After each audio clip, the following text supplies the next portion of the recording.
económica actual afecta por igual a hombres y mujeres. Hemos luchado durante años por la igualdad de derechos y condiciones y no es menos cierto que actualmente en nuestro país las mujeres no se menosprecian para nada. Sin embargo, cabe destacar que al ser en la mayoría de los casos las mujeres las que están al frente de la casa y de las necesidades que tienen sus familias día a día, pues digamos que son las que se desesperan un poquito más ante tantas carencias que existen en Cuba actualmente. Hola a todos mis soles hermosos del canal y bienvenidos sean a un nuevo video. Ya saben más o menos de qué va el tema. La idea de este video me la estuvo dando una suscriptora hace ya algún tiempo en un comentario que me dejó haciéndome todas estas preguntas. Y dije, pues bueno, ya es hora de hacer un video respondiendo a todo esto que quizás son dudas que tengan muchos de ustedes. Así que ya saben, si les gusta y están interesados del tema, ya vayan dejando sus comentarios, sus likes, compartiendo el video y suscribiéndose, que es gratis y me ayuda muchísimo. Así que ya, sin más rodeos, vamos a empezar. Como dije al inicio, la crisis actual en Cuba nos afecta a todos por igual. No es menos cierto, sin discriminar a los hombres, que mayormente las mujeres hacemos más gastos. Pero también es cierto que al menos en nuestro país, en la mayoría de los casos somos las que llevamos la casa en cuanto a planificación económica, gastos, cosas que se necesitan, alimentos, etc.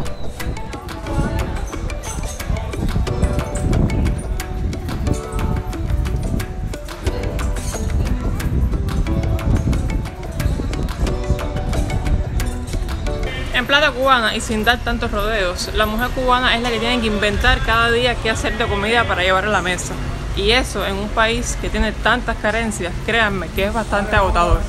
Por suerte, las mujeres cubanas no nos caracterizamos por sentarnos a esperar que sea el hombre quien traiga el dinero, sino que nosotras mismas salimos a buscarlo, salimos a trabajar. Sin embargo, esto no garantiza para nada que las carencias desaparezcan. Es bastante difícil comprender que en una familia donde todos los adultos trabajen, el dinero no alcanza ni siquiera para la comida.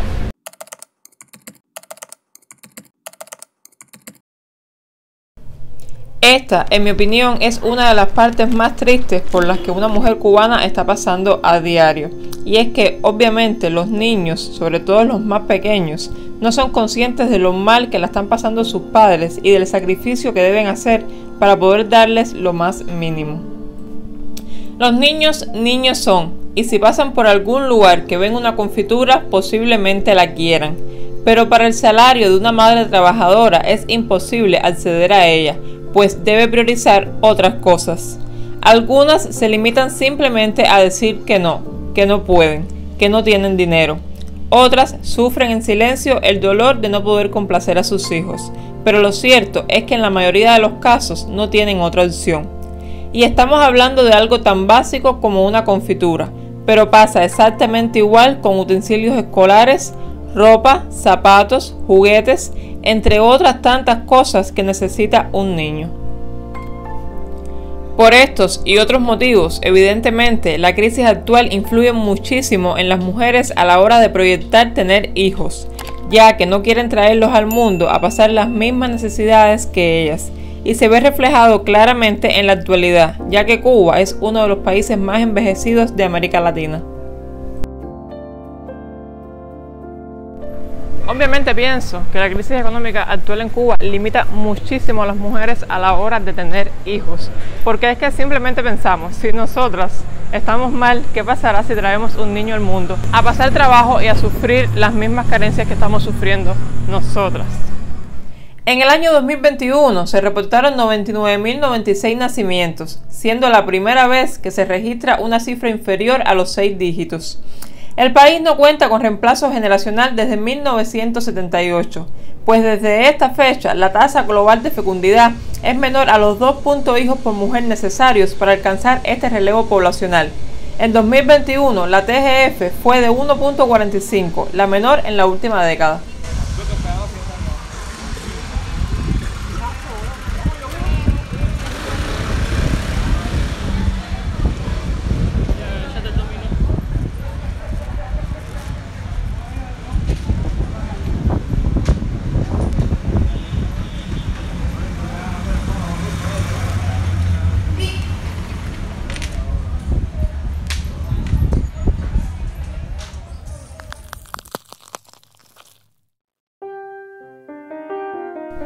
La encuesta nacional sobre igualdad de género en Cuba, realizada en 2016, mostró que el 39.6% de las mujeres ha vivido la violencia a lo largo de su vida y el 26.7% en los últimos 12 meses.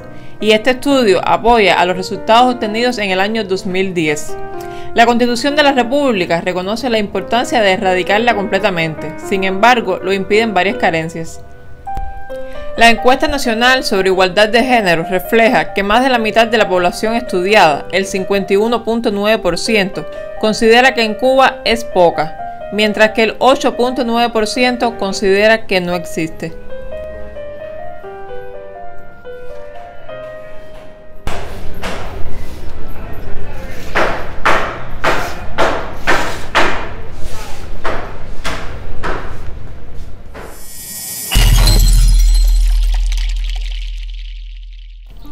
Otro aspecto importante a tener en cuenta en este video es el tema del acoso.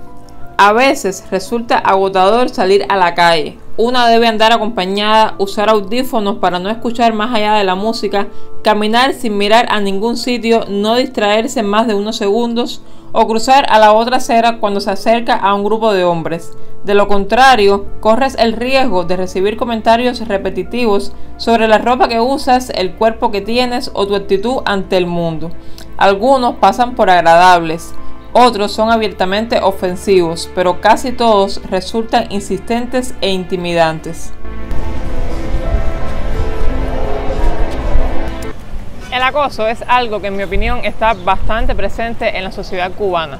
Quizás para muchos no represente un problema de gran magnitud, pero créanme que para la mayoría de las mujeres que salimos a la calle a caminar, sí lo es.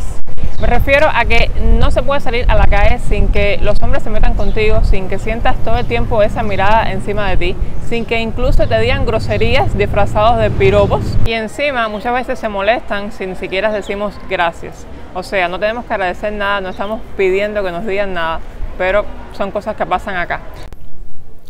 El acoso sexual está latente en Cuba, existe e incomoda más allá de las calles, se cuela entre instituciones y redes digitales. En los centros de trabajo pasa de igual manera. Los particulares contratan muchachas jóvenes con el objetivo de enamorarlas u obtener favores sexuales.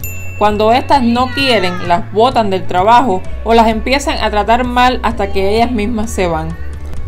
Los trabajos estatales no están exentos de esto. Siempre que llega una nueva mujer al lugar, todas las miradas masculinas caen sobre ellas y comienza la competencia para ver quién se la lleva primero. De igual manera, los jefes se aprovechan de su cargo para intentar tener ventajas sexuales con sus empleadas y en el mayor de los casos, cuando éstas no quieren o no están de acuerdo con eso, terminan yéndose del trabajo y el hombre continúa en su puesto. También creo que en cuanto al ambiente laboral se trata, sí las mujeres sufrimos mucho de lo que es el acoso. ¿Qué pasa con esto? Que quizás no se note mucho porque las mujeres cubanas, como decimos aquí, somos de armas tomar, o sea, somos de carácter bastante fuerte. Pero normalmente se estila mucho en los centros laborales, ya sea estatales o particulares, que los jefes o personas que jerárquicamente estén por encima de ti en cuanto a lo que estés haciendo, pues quieran aprovecharse de esa situación para obtener algunos favores, digamos que sexuales. Y quizás la mayoría de las mujeres pues no quieran o no accedan a ellos, y cuando eso pasa, entonces pues te hacen la vida un yogur, como decimos en Cuba, o sea, que te complican la vida en el trabajo para que te sientas mal y de alguna manera o cedas o te tengas que ir. En Cuba, el aborto fue establecido como derecho legal y asistido dentro de los servicios médicos gratuitos a partir de 1965. Aunque actualmente no existe una ley de aborto, la legislación cubana actual penaliza el aborto dentro del Código Penal de Cuba cuando éste se lleva a cabo por lucro, se efectúa sin consentimiento de la mujer o en condiciones que pueden llevar a la amenaza de la vida y la salud de ésta. Asimismo, si la gestación lleva más de 12 semanas, el consentimiento debe ser otorgado solo por los servicios médicos apropiados. Finalmente, si una mujer menor de 16 años sin casarse desea abortar, este procedimiento debe contar con el consentimiento de los padres o tutor legal. El aborto se mantuvo a niveles elevados, con tasas de 26 abortos por cada 1000 mujeres de edad fértil, 66 por cada 100 partos y 40 por cada 100 embarazadas. La tasa de aborto en las adolescentes cubanas es de 40 abortos por cada 1000 mujeres entre 12 y 19 años. Existió un incremento sostenido de la tasa de aborto en todas las edades, con predominio en las adolescentes. El aborto en este grupo constituyó más de la cuarta parte del total de abortos del país.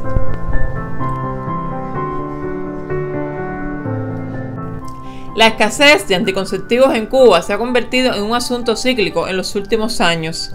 Hace ya más de 2 meses, en diciembre de 2022, el jefe del Programa Nacional de Prevención y Control del VIH reconocía el impacto de la difícil situación económica del país en la adquisición de condones, que si bien no es el único método anticonceptivo, es de los más completos y seguros que existen. El funcionario señalaba que los condones disponibles se estaban entregando de forma directa y gratuita a grupos vulnerables, con el objetivo de que llegaran a los grupos de más riesgo. De igual manera pasa con los anticonceptivos orales, inyectables o dispositivos intrauterinos. Normalmente la entrada de estos al país depende de donaciones o negociaciones de comercio exterior y actualmente escasean. En enero de este año, BioCuba Pharma dio a conocer que se reanudaba la producción de anticonceptivos orales, lo cual, aunque no tiene el alcance deseado, significa una esperanza en el contexto actual.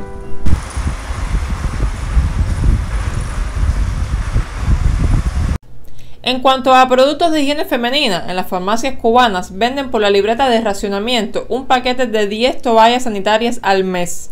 Estas, por cierto, de muy mala calidad, y en la mayoría de los casos no son suficientes para el periodo de una mujer. Además, cabe mencionar que las venden con carácter retroactivo, es decir, la que deberíamos comprar en enero nos las pueden vender fácilmente en marzo o abril, y cuando se acabe el año, si aún faltan por vender algunos meses, ya es mejor olvidarse de ellas.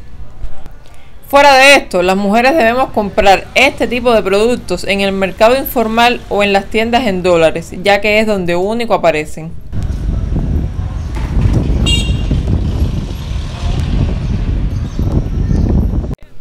En cuanto a cuestiones laborales, como dije al inicio, las mujeres en su gran mayoría trabajan y además pueden estudiar y ser lo que quieran. En este aspecto creo que no existe mucha diferencia en cuanto a los hombres y mujeres, ya que de igual manera la inflación y los bajos salarios alcanzan a todos. Actualmente gran parte de las jóvenes cubanas prefieren no estudiar y dedicarse al trabajo por cuenta propia. Otra parte, apenas terminan el preuniversitario, se vinculan a trabajos estatales para cumplir su servicio social y a la vez generar algún ingreso, que aunque no es suficiente, resuelve algunas cosas.